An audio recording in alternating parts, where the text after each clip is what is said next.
mes. Bueno, y ahora, como verán, trabajo con Blackmagic Design desde hace un par de años. Ahí está, esto de la acomodación en el momento tiene lo suyo. Soy embajadora de Blackmagic Design para el Cono Sur, trabajo entre Argentina, Chile y Uruguay, estoy basada en Uruguay.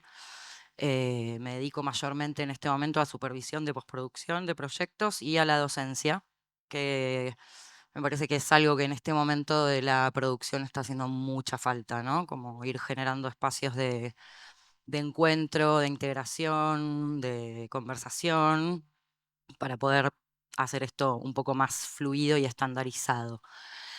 Bien, dicho esto, bueno, ya el título de la charla nos lo anticipó la presentadora. Vamos a hablar un poco de flujos de trabajo en la nube de Blackmagic, de las incorporaciones de IA en DaVinci 20. Justo fue la charla anterior, que era en el otro salón. Acá no sé si nos va a dar mucho el tiempo para hablar de eso, pero algo vamos a comentar. Eh, y más que nada me interesa conversar un poquito acerca de la nube y de las actualizaciones que tiene la nube. Para quienes no estén muy familiarizados con DaVinci Resolve, siempre hago un poco esta misma introducción, lo lamento si alguno ya la escuchó. DaVinci originalmente era un hardware de corrección de color, ¿sí? No incluía en su nombre la palabra Resolve, era DaVinci Systems, era otra empresa. Y bueno, con la llegada del cine digital, como todos sabemos, muchas de estas empresas fueron a la quiebra. DaVinci estaba a punto de desaparecer, se fusiona con Blackmagic, que todavía, no, que si no me equivoco ya habían fabricado la primera cámara, recién estaban empezando con la fabricación de cámaras en el año 2009, se fusionan y construyen este software que originalmente también era exclusivamente para corrección de color, ¿sí? No podíamos hacer nada prácticamente, hacer un conformado era una cosa imposible, y poco a poco fueron incorporando distintas herramientas de postproducción. Ahora vamos a bucear un poco por las que tiene. Pero básicamente lo que nos ofrece hoy como software es una plataforma muy, muy poderosa, fundamentalmente accesible. Eso es una de las cosas en, en las que hacemos más hincapié. O sea, es un programa que es gratuito. Tenemos, por supuesto, una versión de pago también, que tiene más herramientas, pero con la versión gratuita uno puede hacer prácticamente todo un proceso audiovisual sin mayor exigencia en un computador portátil, ¿sí?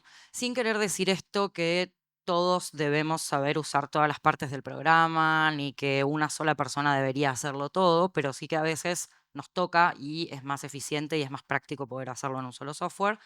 O si fuera el caso de que cada área va a trabajar exclusivamente en su área, digamos, sonido, color, en fin, pueden hacerlo en la parte específica del programa que está dedicada para eso y simplemente traficar un proyecto o un timeline, ¿sí? O un DRA y de esa manera seguir el proceso de postproducción, evitando todo lo que son los intercambios, los diálogos, la falta de interoperabilidad entre softwares. Entre otras cosas, además, propone dos esquemas de trabajo colaborativo, no solamente la idea de que todo esté en una misma plataforma, sino que además se puede trabajar en el contexto de red o en la nube, que es de lo que me gustaría que habláramos hoy. Como para tener una idea de cuáles son las diferencias entre la versión gratuita y la versión Studio, o sea, la versión pagada, ¿sí? Por ejemplo, vamos a tener que los outputs van a ser hasta Ultra HD en la gratuita. Por supuesto, se puede trabajar de manera colaborativa, incluso se puede trabajar de manera colaborativa siendo que uno tenga la versión estudio y otro tenga la versión gratuita, ¿sí? Eso no afecta al trabajo colaborativo. Lo que no vamos a tener, por ejemplo, es una de nuestras herramientas más preciadas, el Magic Mask, que es una de las nuevas incorporaciones de inteligencia artificial, la transcripción de audio, por supuesto, y generación de subtítulos, el 3D Camera Tracking, que es parte de los efectos de Fusion, algunos de los Resolve Effects, que los vas a poder testear y probar, pero no los vas a poder usar propiamente, y todo lo que tenga que ver con flujos inmersivos y el royalty de Dolby. ¿Sí? Ese es como el gran la gran diferencia, digamos, entre uno y el otro. Pero sí, con la versión de pago de DaVinci pueden hacer mastering Dolby Vision, no así Dolby Atmos. ¿Sí? La licencia de Dolby Atmos se compra aparte. Bien. Y una de las cosas más interesantes que tiene DaVinci, perdón, me gusta más este gráfico, es que ofrece un entorno de trabajo, ¿sí? Es un ecosistema de trabajo, no solamente dentro del programa con materiales de cualquier cámara, sino entre todos los productos de Blackmagic, ¿sí? O sea, podemos trabajar no solamente en DaVinci, sino desde la cámara directamente a DaVinci. Podemos manejar DaVinci Resolve en el iPad, podemos combinarlo con los distintos productos, ya sean items, recorders, teclados, paneles, mesas de mezcla de sonido de Fairlight. Entonces, dentro de este ecosistema, perdón, se me fue la plaquita, dentro de este ecosistema, una de las claves es el trabajo en la nube, la colaboración en la nube. Y sé que hay muchas preguntas sobre eso, así que antes de empezar a hablar yo de la nube, me gustaría que me cuenten los que están acá si la conocen, si la han usado, si saben de qué se trata la nube de Blackmagic. No, ningún usuario acá de la nube, ¿sí? Uno,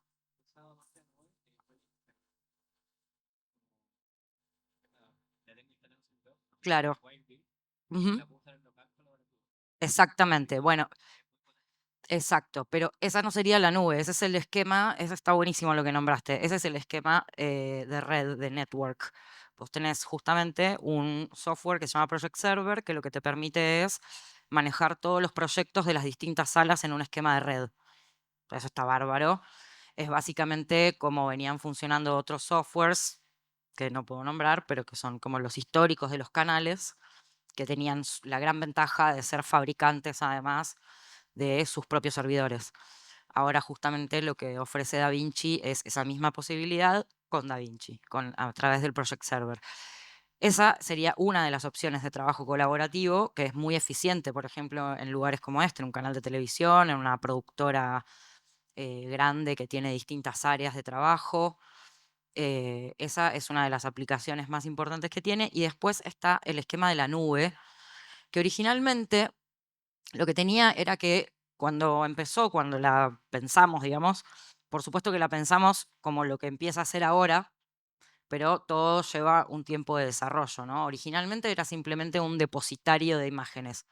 Vos tenías una y ni siquiera la podías usar conectada a otra cámara que no fuera la aplicación para iPhone y Android. No sé si lo comenté, pero hay una aplicación, la Blackmagic Camera App, que la pueden instalar en su iPhone o Android, más recomendable iPhone siempre. Y de esa manera podías conectar tu iPhone a un storage virtual, digamos, donde ibas subiendo y depositando esos archivitos, que después, a través de la nube, lo que hacías era descargarlos en tu máquina. Esa fue como la primera aplicación que tuvo y eso fue hace 2 años, o sea, no mucho más, 2 años y medio más o menos. Pero ahora, por suerte, lo hemos ido haciendo crecer en forma y usos, digamos, y se ha convertido en una plataforma que nos permite gestionar medios de cualquier otra cámara, no solamente de las cámaras Blackmagic, que nos permite también a través de los storage físicos mandar material. Funciona como un NAS, básicamente, ¿sí? ¿Saben lo que es un NAS? Bien, no, yo siempre pregunto por las dudas. Funciona básicamente como un NAS. Es muy recomendable siempre lo que uno tenga en la nube, después siempre bajarlo a algún storage físico. Y además, esto es importante saberlo, no se puede trabajar en la nube, ¿sí? Eso es muy importante. No es que DaVinci funciona en la nube y como si funcionan otros softwares que están funcionando de esa manera, ¿sí?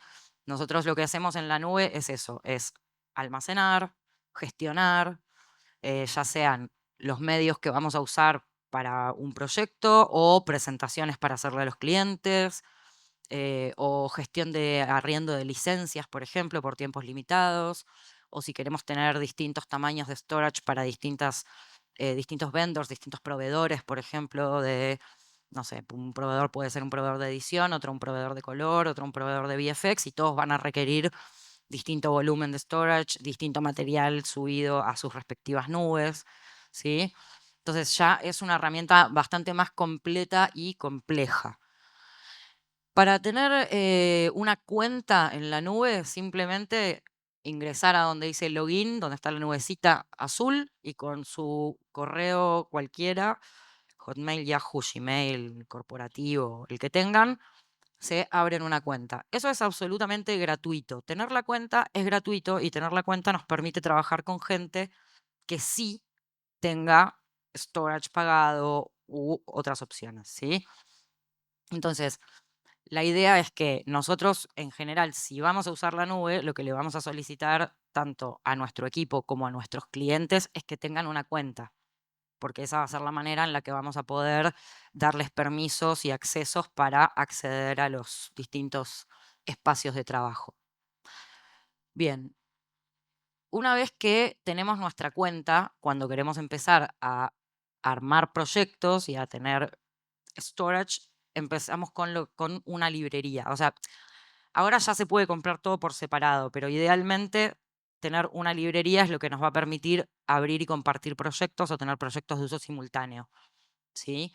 Una librería de proyectos nos permite albergar un sinfín de proyectos. Nunca es recomendable tener muchos proyectos en una sola librería porque no hay que poner todos los huevos en la misma canasta y siempre puede pasar algo, así que siempre lo mejor es no reventar las librerías de proyectos, pero se pueden tener muchos proyectos, básicamente. Y podemos trabajar con un tope de hasta 30 personas en simultáneo en una misma librería de proyectos, que es una banda de gente. Sí. Ahora, seguro, antes de avanzar, seguro ya surgieron preguntas. ¿No? ¿Ninguna? ¿Todo está clarísimo o sí? Edu, te veo asintiendo. Sí, no, yo soy usuario full de Blackmagic, pero local. Ujú. Entonces, la nube para mí sigue siendo un misterio y tengo una pregunta en particular y que me gustaría implementar, si es que se puede. La calidad de presentación a clientes. em, ¿Existe la forma de poder, a través de la nube, yo poder compartir una pantalla mientras yo trabajo y que el cliente pueda observar sin Sí. pérdida? Me refiero como sin pérdida, en la más alta calidad posible. Bueno, es la más alta calidad posible que ofrece el ancho de banda que puedas tener también, ¿no? Eso es como lo más importante siempre. Claro. Pero está la opción, sí, de monitoreo remoto, se llama, que no necesitas la nube para eso en realidad. Con la versión estudio y la aplicación de monitoreo remoto, tenés que instalar, el cliente tiene que instalar la aplicación de Sí, monitoreo remoto, esa tiene la que había tener una testeado. cuenta, ¿eh? Esa la había testeado, sí.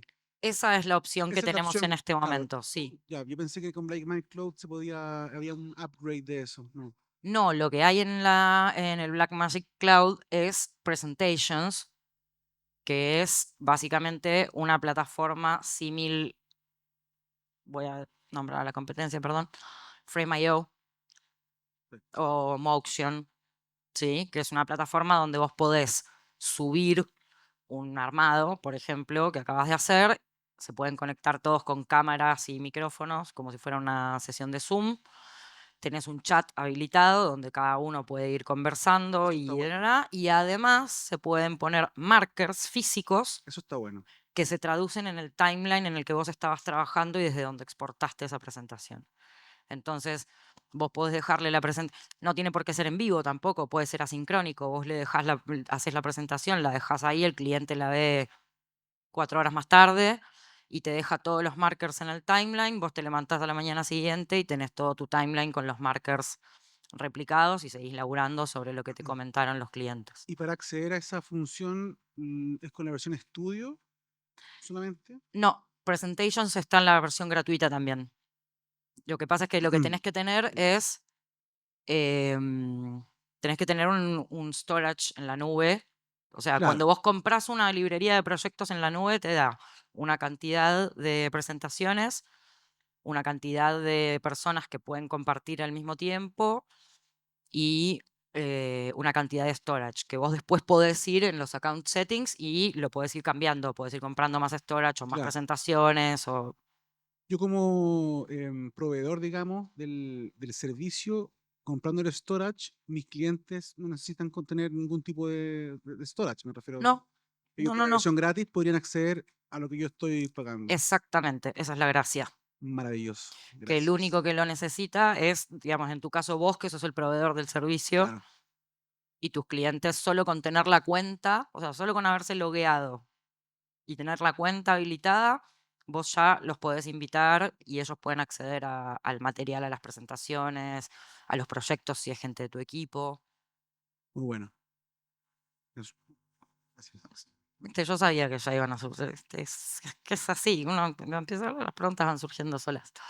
Em, Bien.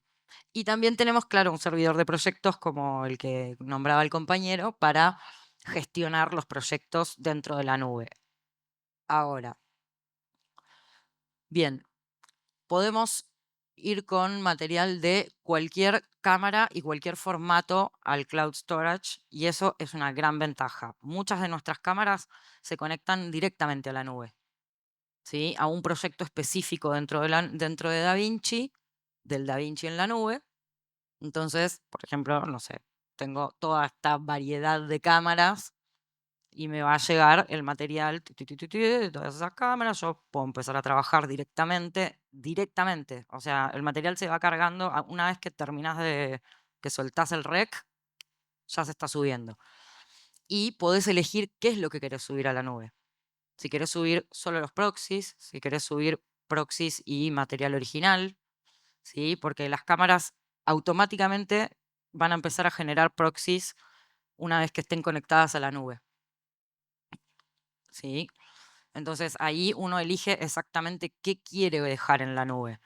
Por ahí no querés mandar todo el material a un proyecto, por ahí querés mandar solamente los proxies para una edición en set, por ejemplo, para una prueba, para una elaboración de un loot, para algo muy puntual, ¿sí? Y después, en realidad, el material original lo vas a almacenar en discos físicos o en un NAS o en un cloud storage físico también, desde donde lo vas a distribuir al resto de los usuarios. Ahora, cada vez que querramos interactuar con un proyecto de la nube, vamos a tener que descargar ese material de forma local. Por eso hago hincapié en que esto no funciona en la nube, ¿sí? La nube siempre va a ser un repositorio de imágenes y un tránsito, ¿sí? Pero no hay nada que estemos operando en la nube propiamente. Siempre se va a descargar a nuestro mundo físico. ¿Se entiende esa diferencia? Si estamos usando otras cámaras que no sean cámaras de Blackmagic, igualmente, ¿sí? Podemos meterlo o bien en el storage físico o arrastrarlo, draguearlo desde nuestra computadora o cualquier otro storage o cualquier otra tarjeta a las carpetas de la nube. Y eso se va a sincronizar con el proyecto que se tenga que sincronizar o lo podés descargar también de manera local, Edu. Vos podés tener un proyecto que estás usando a nivel local y querés levantar un material que ponerle te mandó Patty, no sé, Patty está grabando algo que vos tenés que hacer los VFX, por decir algo. Y vos estás avanzando en Fusion en tu máquina a nivel local y Patty te fue a generar unos plates determinados. Entonces ya te sube esos plates a la nube, quedan en la nube y vos desde el proyecto local importás la carpeta de la nube. Y no necesitas estar vos conectado, ni, ¿me explico? O sea, incluso la nube puede ser de Patty. Y si ella te dio acceso, simplemente importás la carpeta. Bueno, y también tenemos todos estos distintos formatos, digamos, de cloud. O sea, ese es un tipo de storage, este es otro, otro. Y esos que son los removibles que están buenísimos porque compras los discos y los puedes ir, las bahías las puedes ir cambiando. Es bastante más práctico. Y esto es lo otro que les decía, que es muy interesante, que es que vos podés tener, por ejemplo, 6 computadoras, todas trabajando en distintos sistemas, ¿sí? Windows, Linux, Mac, en fin, ¿no? Y todos pueden estar usando los mismos proyectos de la nube. Eso también está bueno, ¿sí? Que no es dependiente de si estás en un sistema o en otro. Lo que sí es importante es que todas sean las mismas versiones de DaVinci. Ese es un puntazo. Porque si Edu tiene la 20.2 y Patty la 20.3, ya tenemos un problema. Ahí vamos a tener un conflicto y no van a poder interactuar, ¿sí? Entonces, la única clave, la única condición es esa. Bueno, y por supuesto tener un internet poderoso, ¿no? O sea, esto no hace falta ni siquiera decirlo. Digo, las preguntas sobre si la nube se conecta por Wi-Fi y ese tipo de cosas, digo, la respuesta siempre es sí. Ahora, la realidad es que esas no son velocidades ni tasas de transferencia que sean útiles para traficar imágenes como lo hacemos nosotros, ¿no? O sea, por ahí sí para mandarte un videíto, pero no para un proyecto profesional, claramente. Bien, todo esto más o menos ya lo dije. Entonces les decía que lo primero es comprar una librería de proyectos, ¿sí? Lo siguiente, bueno, una librería de proyectos y por supuesto una cantidad de storage y esto que dijimos, y que todos los usuarios tengan su cuenta para poder invitarlos a ser parte de ese entorno, ¿sí? Del entorno en la nube. Se pueden crear proyectos que sean usados por muchas personas al mismo tiempo, ¿sí? O que los use una persona, lo cierre y recién una vez que la otra persona lo cierra, lo puede abrir otra en otro lugar, ¿sí? Por supuesto, hay muchas reglas que son bastante quizás obvias para mí, pero no para todo el mundo. La pregunta del millón es, ¿qué pasa si yo estoy editando y alguien quiere editar en el mismo timeline? Por supuesto que no se puede. O sea, un timeline que está siendo usado por una persona está bloqueado para ser usada por otras en edición y en sonido, más no en Fusion ni en color, porque son áreas donde trabajamos plano a plano, con lo cual perfectamente puede estar un colorista trabajando en una escena o en una secuencia específica y otro trabajando en otra, o uno haciendo toda la primaria y el otro finalizando el look, ¿sí? Eso sí se puede hacer y sí es eficiente hacerlo de esa manera también, ¿no? Más, por supuesto, no en términos de edición ni de mezcla de sonido, porque, bueno, nada, lógica, sentido común. Bien, eso era un poco lo que les comentaba, ¿no? O sea, si queremos, por ejemplo, lo primero que nos va a preguntar es dónde vamos a alojar la media. O sea, queda claro entonces que cada vez que abramos un proyecto de la nube, la media que esté dentro de ese proyecto se va a sincronizar a nuestra computadora, ¿sí? O también existe la opción de que nosotros tengamos la media física y no necesitemos descargarla. Entonces, tranquilamente podemos decirle que no sincronice nada. ¿Sí? No elegimos un media location, pero no necesitamos sincronizar nada porque en realidad nosotros tenemos la media física. Eso puede pasar también. Entonces, lo que vamos a hacer es, en ese caso, decirle que no sincronice nada, por ejemplo. En la opción que dice sincronizar con el storage, ¿sí? Dice don't sync media, sync proxies only o proxies and originals. ¿Sí? Entonces, cada uno puede elegir, sí, Pati.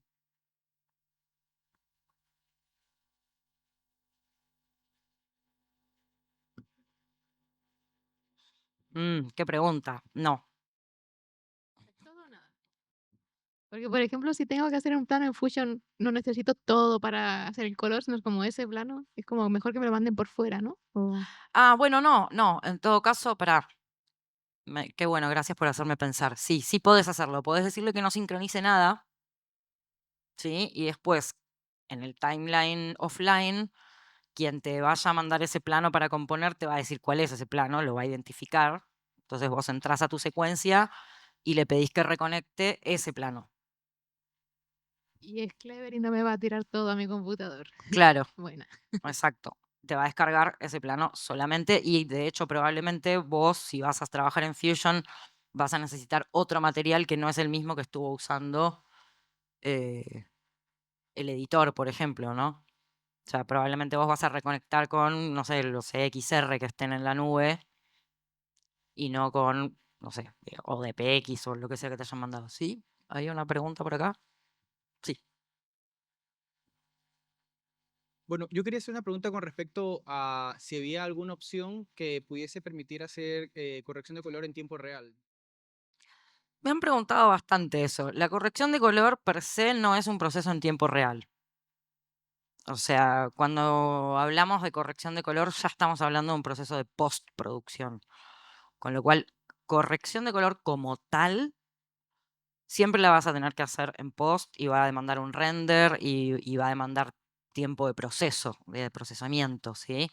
Lo que sí existe es la opción de live grade, mal llamada live grade, porque en realidad no estás haciendo un grading propiamente, que lo que haces es ajustar un poco la señal a nivel de primarios. Eso es lo único que se puede hacer, porque después un grading per se de un plano puede tener 20 nodos. Eso ya de por sí no es en tiempo real. Ok, o O sea, sea, por ejemplo, si yo estoy trabajando en producción en tiempo real y tengo la señal de la composición con el fondo y con todo ya listo, digo, ¿sabes qué? Quiero subirle un poco la saturación, bajarle los negros y cambiar el balance de blanco. No es como que yo agarro una señal por un cable SDI, lo conecto a uno de estos sí, paneles. Sí. sí, es así. Pero eso sería lo máximo que podrías hacer. Ajustar es un ajuste, sí, de saturación, de brillo, de white balance, eso sí se puede hacer. Y, y- Conectas la señal, sí. Está montado, de hecho, así en el stand. Está montada justamente la 17K, pasando por un Ultra Studio y entrando a un recorder por DaVinci, a través de DaVinci. ya te vamos a visitar entonces allá. Sí, sí, sí, sí, por supuesto. Lo tiene todo montado Héctor ahí, te va a dar todo el detalle de cómo él lo tiene en este momento funcionando. Pero sí, eso se podría, por ejemplo, para entornos de producción virtual, es muy práctico, pero como te digo, no te va a permitir hacer un grading Sí, propiamente dicho, ¿Y eso con qué panel de los de DaVinci puedo trabajar? con cualquiera. El más simple puede hacerlo. Absolutamente, sí, sí. Cualquiera, en realidad, sin panel. Lo puedes hacer con mouse también, si quieres. O sea, lo que me refiero es como que esa señal entra ¿a dónde entonces? Al DaVinci, A DaVinci por una tarjeta de captura. claro. La señal no entra al panel. De hecho, el panel por sí No mismo tiene no hace entrada. nada. El panel es un cable USB-C Entonces que yo lo único... recibo esa señal en tiempo real, yo la modifico y luego sale por otra salida de una tarjeta de captura Blackmagic, por ejemplo, una Decklink 8K, y ya la puedo grabar en otro. Exactamente. Ok. Ese es exactamente el flujo que hace.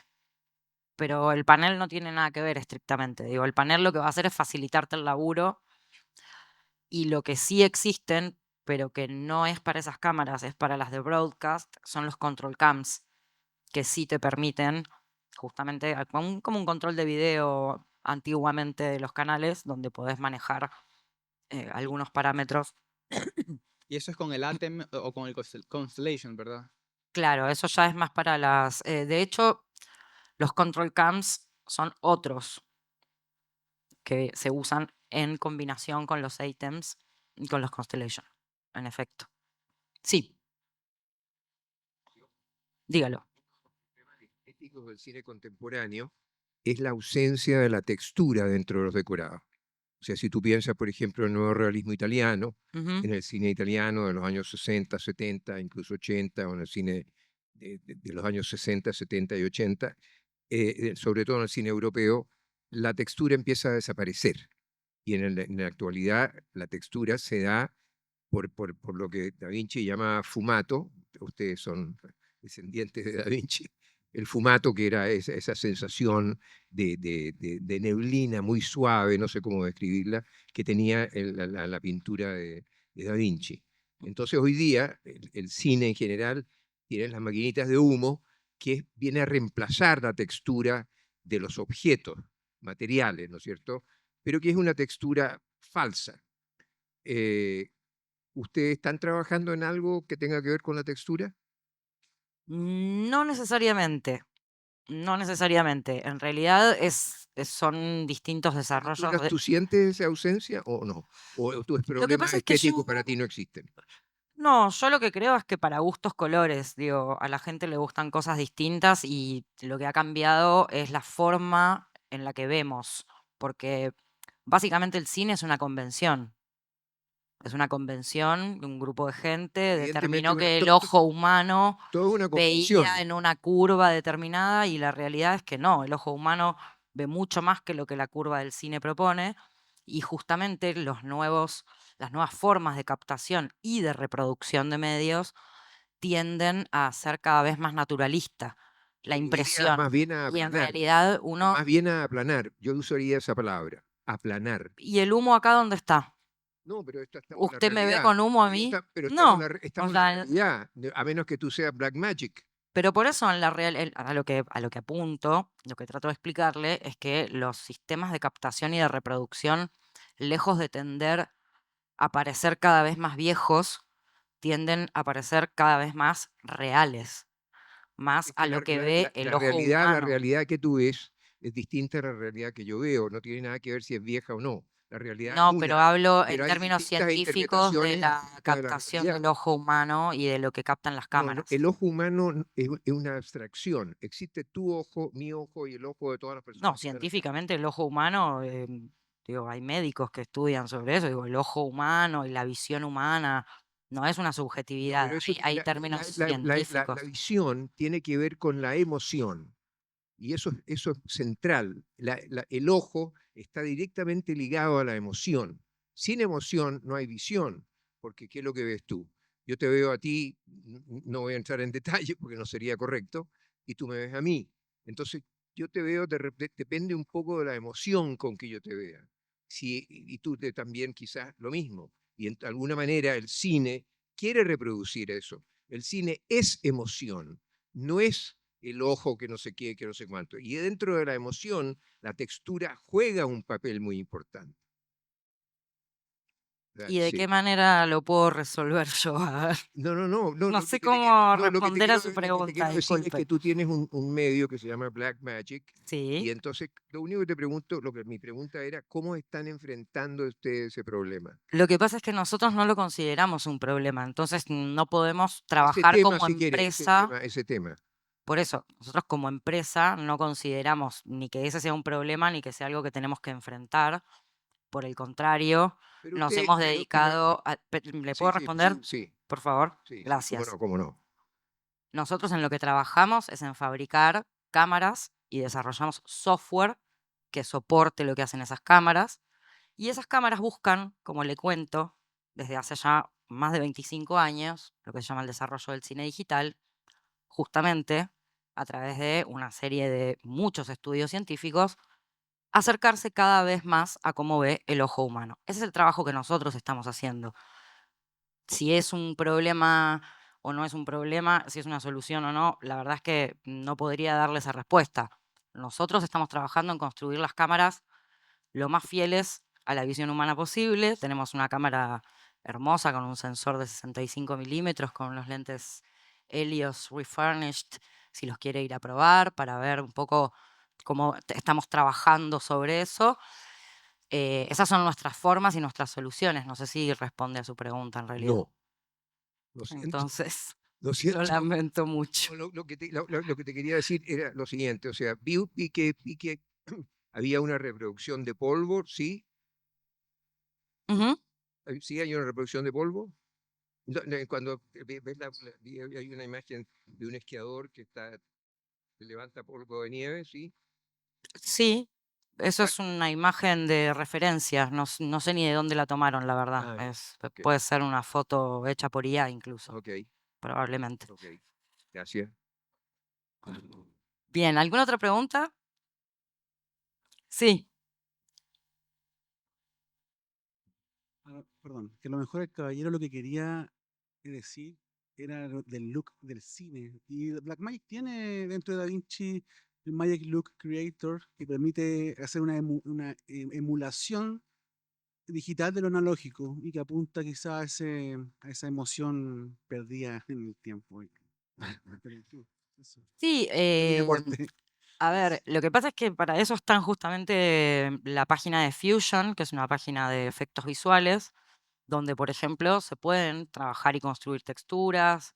Vos, Edu, lo sabés mejor que nadie, le podrías contar al caballero cuáles son las herramientas que por ahí dentro de DaVinci pueden emular eso. Ahora, respecto a ese tema, ya que el caballero lo comentó, el tema del ruido o del grano, por ejemplo, del fílmico, y la idea de que, porque todavía veo mucho colorista que hace denoise y regrain, esas son en realidad estrategias que usábamos en la época que estábamos todavía pasando del fílmico al digital y que teníamos muy poco rango dinámico. Era todo Rec 709 con 7 stops, con lo cual si algo venía más o menos mal expuesto, siempre ibas a tener ruido. Y jugábamos mucho con el denoise regrain porque pasábamos de nuevo a fílmico. Entonces necesitábamos tener esa textura y era la única forma que teníamos de hacer ese proceso.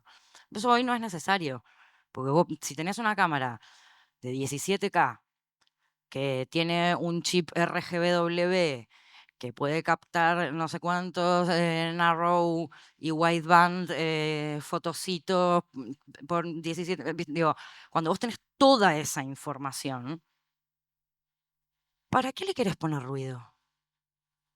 O sea, hace 25 años que estoy desarrollando una cámara que dé el wide más wide, sin ruido, precioso, super mega ultra HDR, que se vea todo el detallito de las luces bajas y todo. ¿Se dieron cuenta, por ejemplo, que ya no existen las noches? No hay noches, no existen las noches en la ficción, ni los días, porque todos los días tienen luces prendidas y todas las noches se ve todo.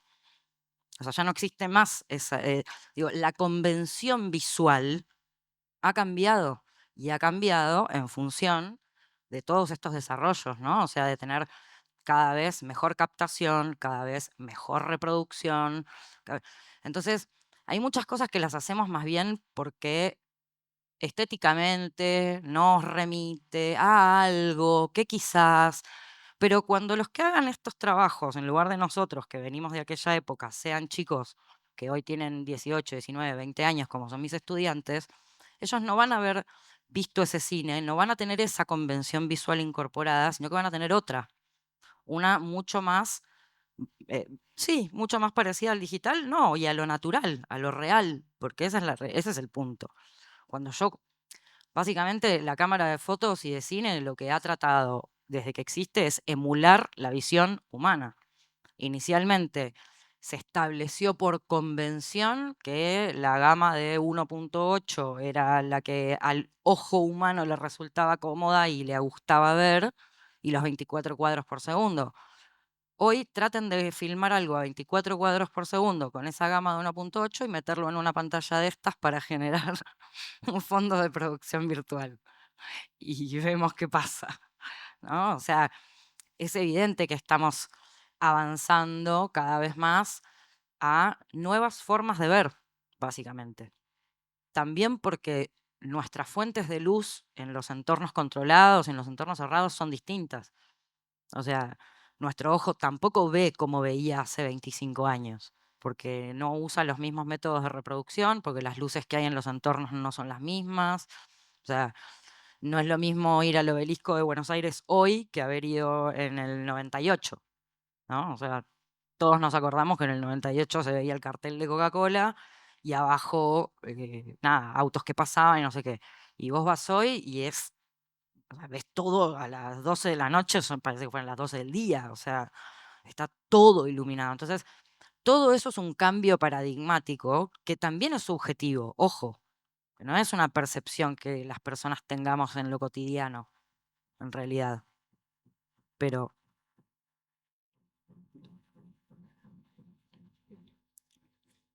corte. Bueno, perdón, me fui un poco off topic, disculpen.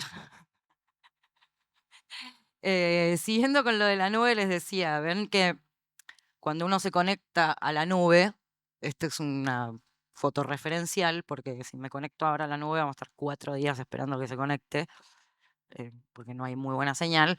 Pero básicamente lo que me preguntabas, Pati, del qué sincronizar y qué no, acá, por ejemplo, yo abrí este proyecto y le dije que sincronizara todo, entonces estaba sincronizando y me iba diciendo cuánto descarga, qué velocidad, en fin. Perdón. Mm, tu caso, Pati, vos le dirías que no sincronice nada, vas a la secuencia, seleccionás ese plano, entras en este módulo, que es la nubecita que está abajo, y le pedís que te sincronice ese. ¿Eh? ¿Cómo entro? Con clic derecho en el clip, Ya, o sea, relink. y relink y en vez de ir a mi carpeta, le digo que se conecte y está la opción. Exacto. Ya, bueno. Que te reconecte de la carpeta de la nube. En efecto. ¿Qué más? ¿Qué más? ¿Qué más? ¿Qué más? Nada, bueno, iba a abrir las preguntas justo. Son y 18. No, en serio, ¿más preguntas que les surjan respecto de la nube específicamente? Sí, dale. Ya, tengo claro que artistas nos conectamos desde DaVinci, pero Sí. ¿cliente se conecta desde navegador o tiene que descargar una app de escritorio o algo para poder conectarse a revisar? No, eso sí es online, por ejemplo. La revisión de las presentations sí es en la nube. Sí, pero o sea, Entonces, desde el navegador, en una sí, página. vos Ya. en realidad vos, cuando exportás a la presentation, tenés un tab en presentations que te dice share y vos le mandás el link o lo compartís con quienes tengan acceso a esa nube. Entonces ahí pueden entrar desde un navegador cualquiera, entran al cloud de Blackmagic y les va a mandar directo a la presentación que vos mandaste. Yo tengo una duda con respecto como a ciertas herramientas de producción virtual, o mejor dicho, como que de uso de escenarios virtuales a Ujú, través de ciertas herramientas de Blackmagic. Por ejemplo, eh, sé que, por ejemplo, Atem tiene una versión pequeñita para poder hacer un chroma key y tú puedes montar un fondo atrás. Sé ujú, que Constellation te permite hacer eso por 4. ujú. Y también entiendo que el Ultimate es como que la herramienta más específica para hacer como que este tipo de cosas. Pero en síntesis, ¿en qué varían cada una de ellas? Uf, qué pregunta.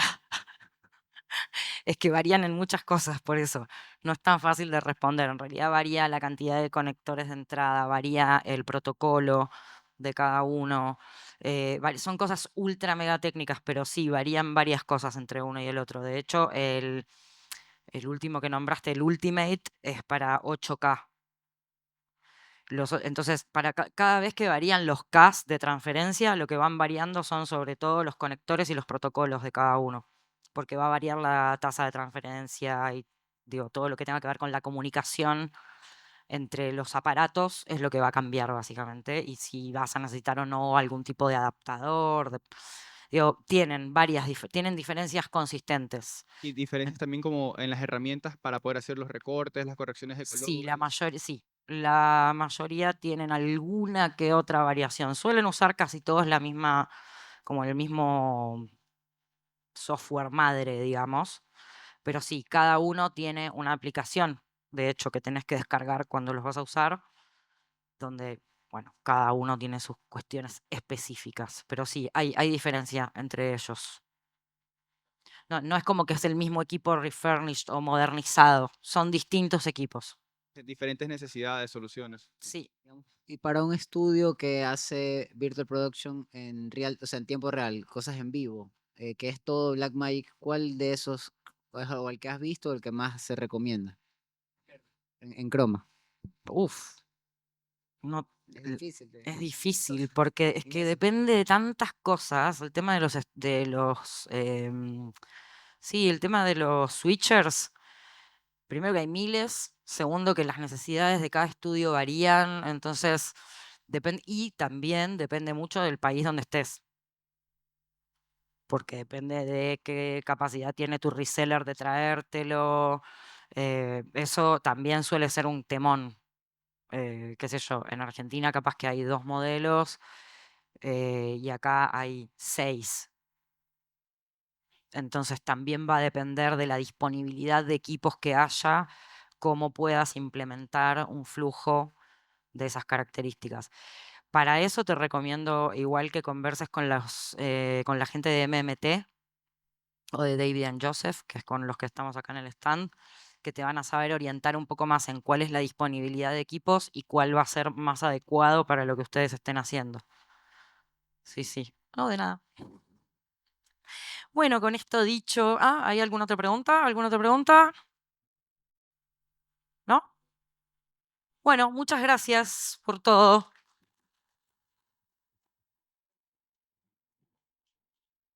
Bueno, gracias Cecilia por esta tremenda presentación, ¿ah?